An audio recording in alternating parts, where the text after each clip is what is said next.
So in this video we've got a question asking us to find first partial derivatives, second partial derivatives and mixed second partials. So in this first video I'm just going to show you how to do the first partial derivatives. So if we're doing f of x, then we're going to treat anything that isn't x as a constant. And so to help me out, I'm going to rewrite the equation with all the constant terms in front of x. So that becomes fx of y equals x cubed plus 4y cubed x to the power of 5 plus 5y to the power of 4. This just makes it easier for us to understand what's constant. So then f of x is, we just differentiate x cubed as normal, so that goes to 3x squared. And then for this 4y cubed, that is all going to be a constant, so just a number. And then we can differentiate that. You times the 5 by your constant, so that becomes 20y cubed, and then you reduce the power of the x as normal. And then for this term, it's all a constant because there's no x in there, so that when you differentiate a constant, it just goes to 0, so we can leave that as our final answer for f of x. And then for f of y, it's already written in the form that we want for f of y because anything that isn't y is a constant, and that's all in front of our y. So that goes to, this x cubed is all a constant, so that will just go to 0.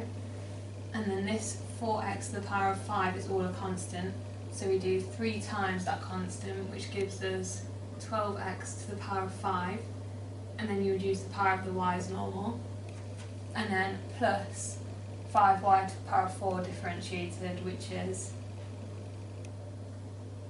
20y cubed. And that's your final answer. So in this video we're going to carry on with the same question, but we've found our f of x and our f of y, so we're going to move on to second partial derivatives, which is just differentiating again with respect to the same variable. So for f(x)(x), you just differentiate f of x with respect to x. So 3x squared becomes 6x, and then our 20y to the power of 3 is our constant, so you times that by the 4, which is the power, and that becomes 80y cubed, and then you reduce the power as normal, so it's x cubed on the end. Then for f of y, we just do the same. We differentiate f of y with respect to y to get fyy. So our 12x to the power of 5 is our constant here, and we times it by the power, which is 2. So we get 24x to the power of 5, and then we reduce the power of the y, so it's just 1, so we can leave it as y. And then we just differentiate 20y cubed with respect to y, which becomes 60y squared.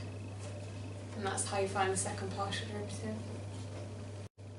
Now we're going to be finding mixed second partial derivatives, and to do this we have to use our f of x and our f of y again. So because we've already differentiated with respect to x here, now we have to differentiate with respect to y. So I'm going to rewrite f of x so that our constant terms are in the front. So if we're differentiating with respect to y, then x is now going to be a constant.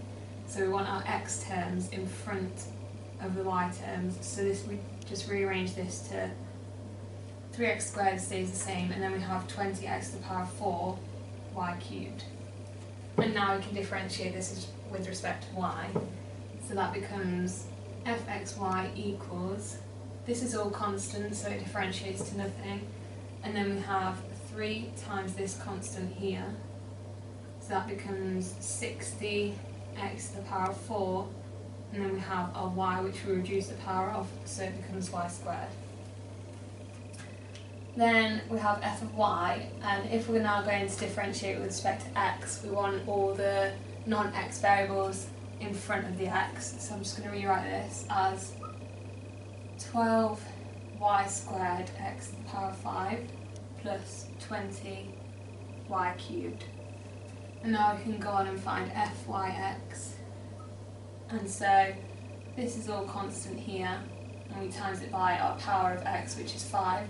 So that becomes 60y squared, and then we reduce the power of our x to 4. and then this again is all constant, so it just differentiates to nothing. And then you can notice that f of x, y equals our f of y x. So 60x to the power of 4 y squared is the same as 60 y squared x to the power of 4. And that's a good check to see if your answer is correct, because this is always a rule that the mixed second partials are equal to each other.